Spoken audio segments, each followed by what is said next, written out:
understanding of Islam.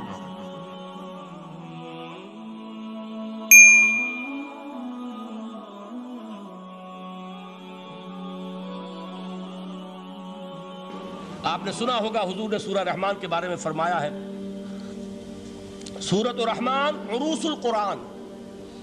یہ سورہ رحمان جو ہے یہ قرآن کی دلہن ہے۔ جیسے دلہن کو آپ خوشنما لباس پہناتے ہیں، آراستہ پیراستہ اس کو گہنے اور اس کو زیور پہناتے ہیں، تو جس طریقے سے سجاتے ہیں آپ دلہن کو، اللہ تعالیٰ نے ایک سورت قرآن مجید میں یہ ایسی رکھی ہے سورہ رحمان کہ اسے خوب سجایا ہے۔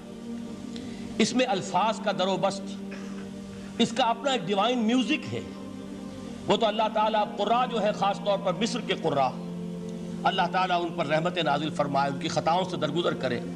جس طرح قرآن کے انٹرنسک میوزک کو انہوں نے واضح کیا ہے، واقعہ یہ ہے کہ اگر یہ لوگ نہ ہوتے، شیخ عبد الباسط محمد عبد الصمد، شیخ محمود خلیل الحصری، یہ لوگ کہ جنہوں نے قرآن کے اس غنا میوزک، یہ لفظ جو ہے آپ حیران نہ ہو کہ میں یہ کوئی شاید توہین کر رہا ہوں قرآن کی، حضور نے یہ لفظ استعمال کیا ہے، تغنو، اس قرآن کو اچھی سے اچھی خوشلحانی کے ساتھ پڑھو۔ من لم یتغن بالقرآن فلیس منا، جو قرآن کو بہتر سے بہتر انداز میں، اچھی سے اچھی آواز میں، خوشلحانی کے ساتھ پڑھنے کی کوشش نہیں کرتا، وہ ہم میں سے نہیں ہے۔ بلکہ ایک مرتبہ حضور رات کے وقت آپ گشت پر تھے اپنے ساتھیوں کے حالات معلوم کرنے کے لیے۔ حضرت ابو موسیٰ اشعری رضی اللہ تعالیٰ عنہ ایک صحابی ہیں، ان کے گھر کے پاس سے گزر ہوا، وہ رات کو تہجد پڑھ رہے تھے، کھڑے ہوئے کیف کے عالم میں قرآن تلاوت کر رہے ہیں۔ حضور کو بہت پسند آئی ان کی قرات، کافی دیر تک وہاں کھڑے سنتے رہے۔ اب انہیں کیا پتا کون سن رہا ہے، بالکل اسی طرح سمجھ لیجئے ایک بات یاد آئی ہے، حضور فرماتے ہیں کہ جس طرح کان لگا کر اللہ قرآن کو سنتا ہے، کسی چیز کو نہیں سنتا۔ ہمیں نظر نہیں آتا نا، ہمیں معلوم نہیں ہے، ہم قرآن پڑھ رہے ہیں تو سننے والا کون ہے؟ سب سے زیادہ کان لگا کر خود اللہ۔ یہاں اس لیے مجھے یاد آیا کہ ابو موسیٰ اشعری کو کیا پتا تھا کہ کون سن رہا ہے؟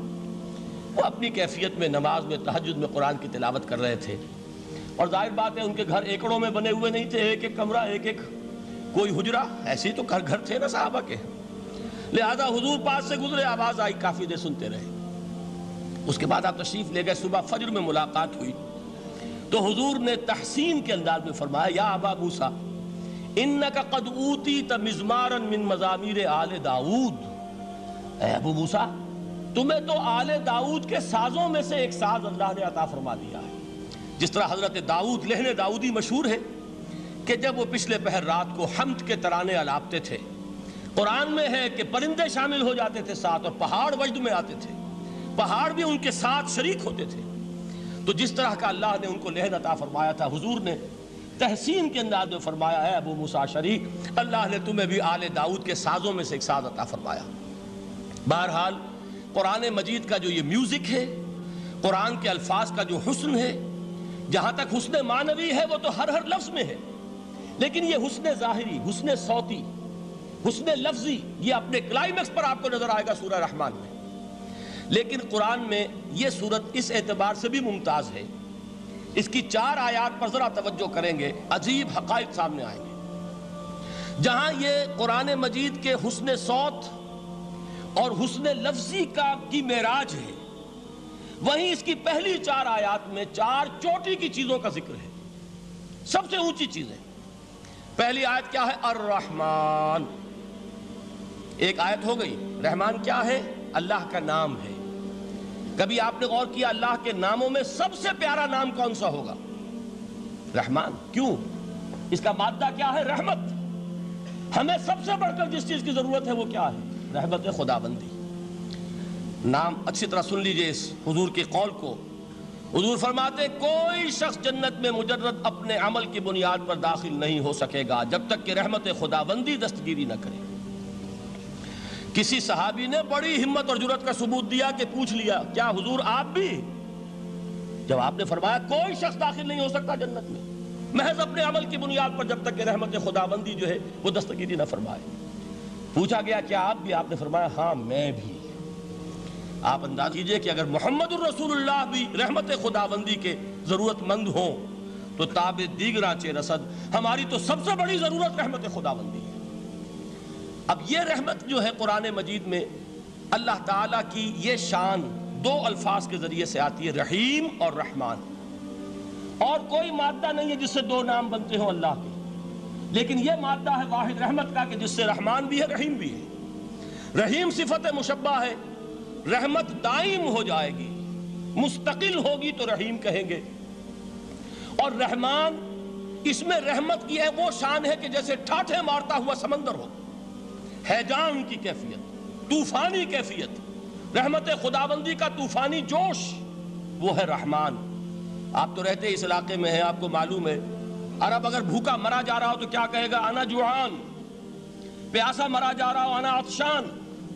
بہت غضبناک ہوگا غضبان، غضبان آصفہ قرآن میں آیا ہے، بہت غضبناک. رحمان جس کی رحمت جو ہے جوش میں ہے، ٹھاٹھے مارتے ہوئے سمندر کے مانند. تو یہ اللہ تعالیٰ کے ناموں میں سب سے پیارا نام.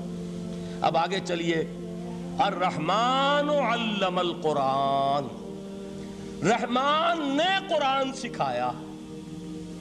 رحمت خداوندی کا سب سے بڑا مظہر، رحمان کی رحمانیت کا سب سے بڑا مظہر قرآن ہے. ان میں جو منطقی ربط ہے اس کو سمجھتے جائیے.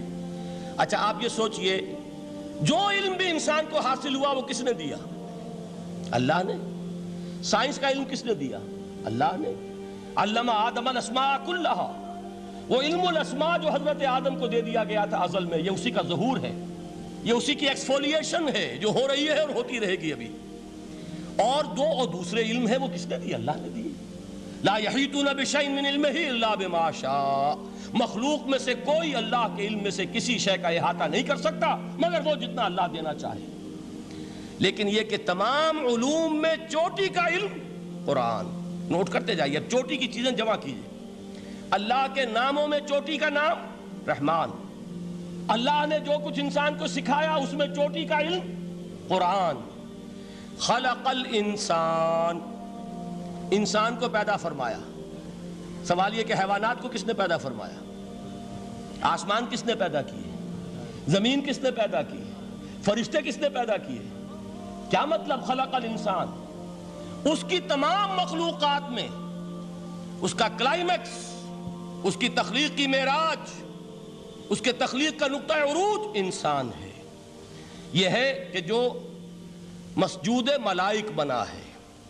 وَلَقَدْ كَرَّمْنَا بَنِي آدَمَ وَحَمَلْنَاهُمْ فِي الْبَرِّ وَالْبَحْرِ وَرَزَقْنَاهُمْ مِنَ الطَّيِّبَاتِ وَفَضَّلْنَاهُمْ عَلَىٰ كَثِيرٍ مِّمَّنْ خَلَقْنَا تَفْضِيلًا. تو تخلیق میں سب سے اونچی تخلیق انسان کی، علموں میں سب سے اونچا علم قرآن کا، اللہ کے ناموں میں سب سے اونچا نام